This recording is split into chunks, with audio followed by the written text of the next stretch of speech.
So this is our final VR fishing game. As you can see over here is the acceleration joystick, and you can turn with the boat.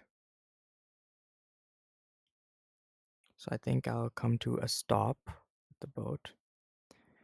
And I can fish and reel up some fish.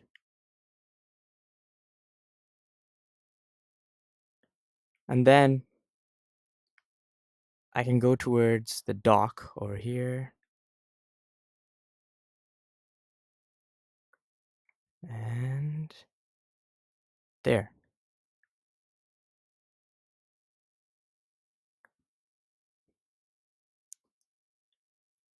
Once I've gotten the fish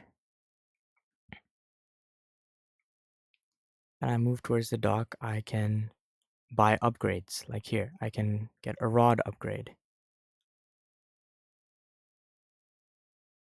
And with the rod upgrade, the rod can cast further. And you can go from island to island with the boats. And the further you go out, you have more chance of getting rare fish, which give you more money. And as you can see, the rod upgrade, the rod casted further out.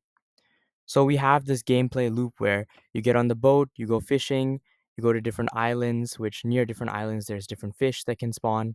You sell fish, you buy upgrades. Thank you.